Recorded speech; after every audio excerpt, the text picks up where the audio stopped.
Thanks for joining us today for session 2 of our Spring Reset workshop. And today we're going to be looking at how you can use supplements to support your detox. If you've got any questions, just pop them in the chat box and we'll come to them at the end. Now, I'm just going to jump on slideshow so we can, it's a little bit easier to see the slides when they're full screen. Now, what I was going to cover today is how supplements can help you with a detox. And also I was going to look a little bit at detox score. I don't know if you've had a chance to actually score yourself on the detox. And then a little bit about the sort of symptoms you would expect when particular pathways need support. And then when I was looking at the supplements, I'm going to look at a few different levels. There's basically, I kind of have 3 different designs depending on your susceptibility. So for people who are able to cope with it, I just do the full-on herbal detox that supports liver and kidneys. For people who have more issues around, say, heavy metal levels or toxic burden, I might look at using a couple of other products. And then I also have a level which is very gentle, which is a homeopathic support. So I have found over time that depending on my clients and where they're at, I might need to use slightly different protocols. And part of what I do is just tailoring it for that person rather than one size fits all. Now, first up, I just wanted to share with you a little bit more information. Last week, we looked at some of the 6 liver detox pathways. And I wanted to put it into sort of a framework where you could actually look at it and see, okay, this pathway is struggling. What sort of symptoms would that express for me? Because clearly each, there's a lot of overlap. And I always think of this as being a bit like all the roads coming onto Sydney Harbour Bridge. There's like 30 different roads, but if you get a jam in one pathway, then you start getting backup going up towards St Leonard's or even sometimes towards Hornsby, depending on how bad it is. So, if one pathway is blocked, sometimes things can move around it, but other times it just causes a further blockage. So with all these pathways, if you've got digestive symptoms, chances are it's across any of these pathways. It's not so specific. So if you've got things like bloating or flatulence or reflux, any of these pathways could be struggling, but the symptoms may actually give you a bit more insight. So for example, if you take a particular medication and then you start having reflux, chances are it's your glucuronidation pathway, because it usually results in you having less ability to handle things like the fun stuff like alcohol and some of the less fun stuff like medical medications or drugs. And that can be the prescribed drugs, or it can be the other sort. It's just about the fact that you can't manage the detox of it.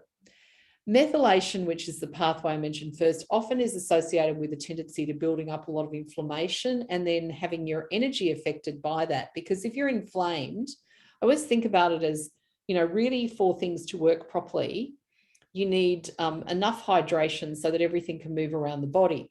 But with inflammation, you tend to have cells getting full of liquid or having a lot of fluid around them. And it's like everything's trying to move in a swamp, and it's less effective. So one of the things with improving just hydration even can be, I know there was a study done in a nursing home and they found just getting the residents to drink 1 litre of water a day, which is still less than what's recommended typically, was associated with them being able to halve their medications. So just having enough hydration made a big impact.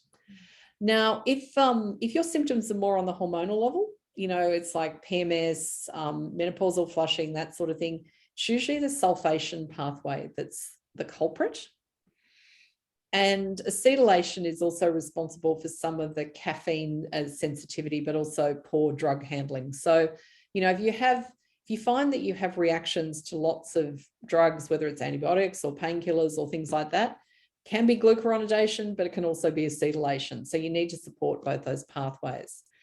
Now, glutathione conjugation is really important for making all our antioxidants, but also in helping us detox heavy metals. So I know many years ago, I did some testing for a family where 3 members of the family had high copper and one of them didn't. So one of them was able to detox it and the other 3 not so much. And And the interesting thing was they had a property on Scotland Island, and they lived on the northern beaches, and they were sure that it was the old house on Scotland Island where it was leaking through from pipes or tanks, but they got the water tested and it was the house on the northern beaches. So a lot of houses in Sydney have old pipes because a lot of our infrastructure was laid out, more than 50 years ago. And because we put a lot of chemicals in our water to keep it clean and everything else, it's liberating some of those heavy metals on the way through. So I always say, have a filter or be the filter, your choice. And then the last pathway is glycination, which involves a lot of amino acid conjugation. So it can basically tend to involve symptoms of everything as above. So if you look at that, you can probably see whether there's a pathway that's probably a little more problematic for you and your symptom picture. Now, the other thing I did actually get people to do at the last workshop we ran was to share their detox score. I don't know if you had a chance to do the detox. How did you go with that? I've done it, but I haven't scored it. Oh, okay. I wasn't sure how to score it, so I can't. Was that just adding up the? Yep. Okay, I can. Do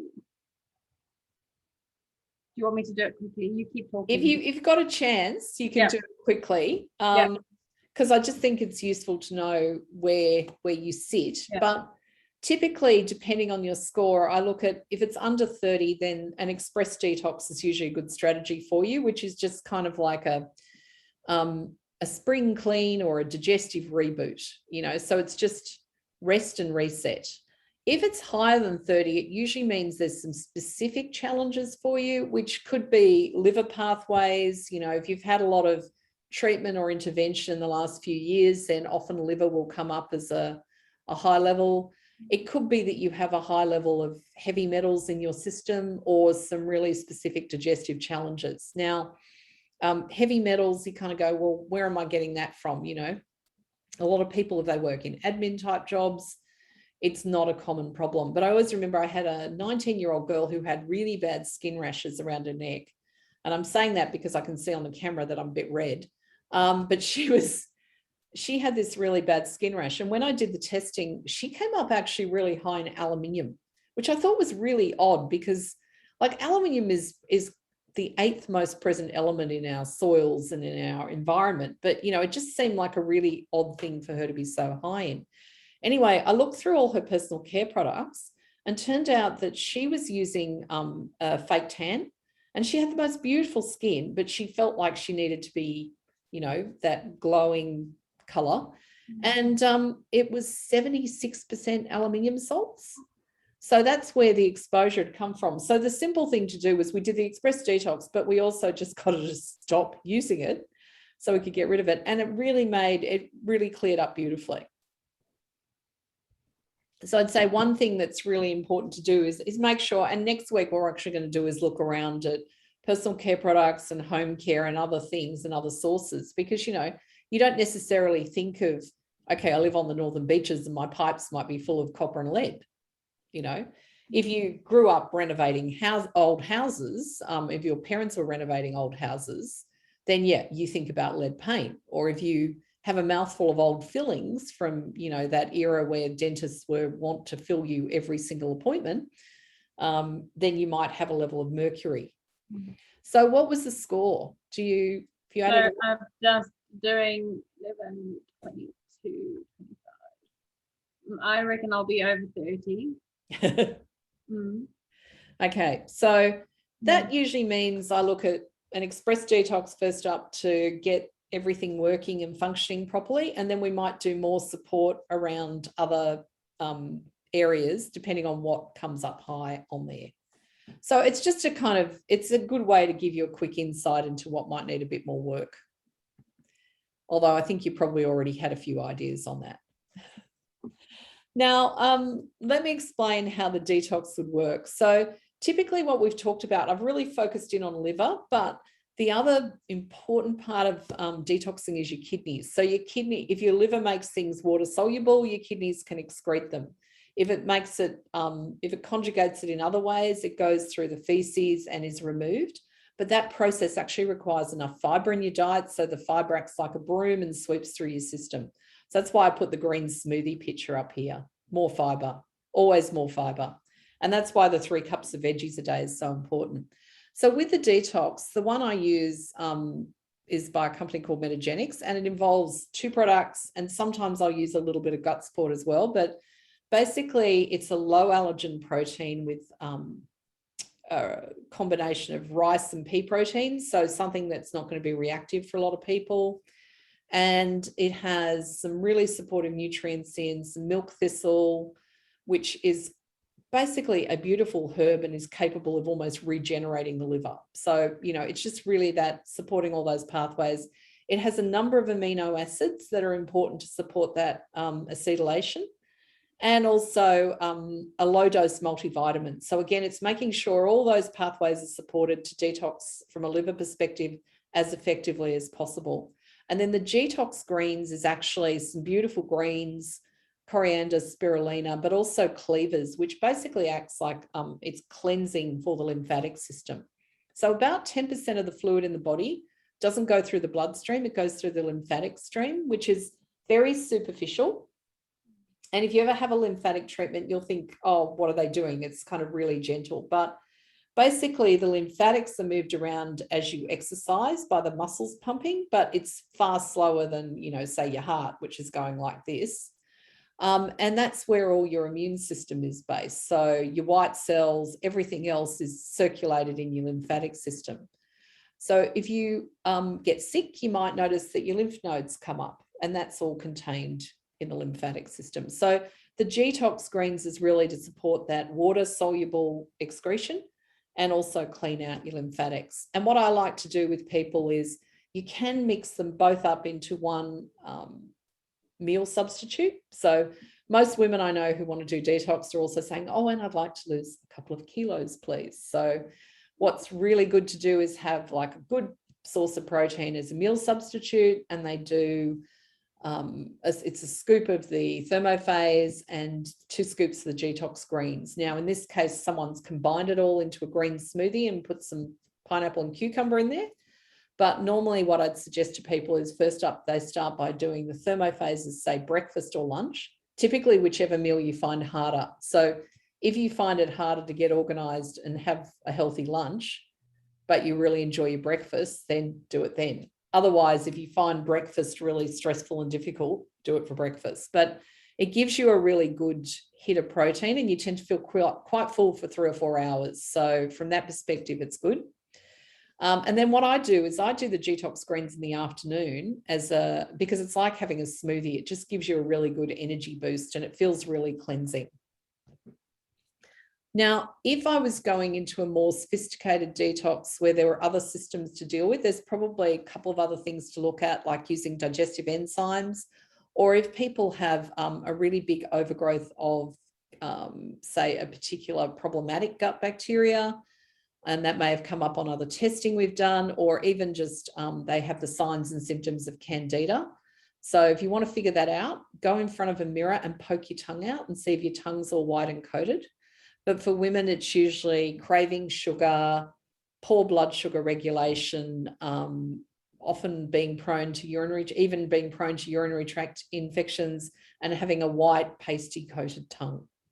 So that can be the sort of picture, and probably a lot of bloating and flatulence as well. So with that, I might use some specific antibacterials to treat the candida and just reduce the number. You can do a really detailed anti-candida diet, but I know for anyone who's ever done it, it's about a 4-month process and it's really tedious. So doing a couple of weeks of antibacterial herbs is actually a lot easier. Now, there are a couple of other options I talked about, heavy metal chelation. And for that one, I tend to use a couple of products. And I'm just going to grab one now, just because. So I tend to use another greens powder to support all that detoxification pathways, but I also use it with a product called Toxaprevent. Sorry, I need to realize where the camera is. And this is actually called a medical device. It goes through the gut and attaches to any toxins in the digestive tract and helps remove them. So it really just supports that. but it's particularly good for anyone who's trying to reduce heavy metals. And I've had a couple of significant changes with people who had that high level of heavy metals. The other product I mentioned there is called Matrix Phase Detox, and it's just got a very, like you do basically like a heaped teaspoon a day of it. So it's much less in terms of volume, and it can just be a good way to gently support that detox. The version of the protocol I use for people who are very sensitive is actually a homeopathic, that's 3 different homeopathics that are called complexes, which means there's multiple remedies in the same bottle, but each of them supports a particular phase. Now, what they recommend is using 15 drops of each of them in water daily, and putting like 45 drops in 1.5 litres of water and drinking that over the day. I still find for people who I think are sensitive enough to use in a homeopathic detox, I just do it in 3 stages. I do the lymphatic first, then I do the liver, then I do the kidney support, and I just stagger it over that time. And I do find that that's actually a really nice, gentle support. It's just a little bit, it seems to work a little bit better with most people's lifestyle. Now, whenever I'm doing this, I would also be insisting that they follow that anti-inflammatory diet we talked about last week, because it's really important that they be getting the other nutrients, but also that fiber from foods. Now, next week, what we're going to cover is we're going to actually look at reducing some toxins in personal care products, because that's a big source of inputs. We're actually going to look at some kitchen sources. And I have to say, I had another client where I'd done minerals testing on her and her family, and they all came up with really high aluminium. And I was like, you know, they had a lot of food intolerances. So I knew that their diet was pretty clean. I'm thinking, where is this coming from? Turned out that mum didn't like cleaning the grill. And so they would cook a lot of things under the grill, and she'd put them all on foil so that they were lifting that aluminium up from the alfoil. So I told her to buy herself a scrub bud, or, you know, the old just, and or make her kids clean the grill, you know, because it just, it's really important to, you know, reduce those sources as much as possible. And also looking at other environmental sources that might be relevant and things that you can actually reduce in your environment. Okay. So any questions? I'm just going to stop the recording at this point. So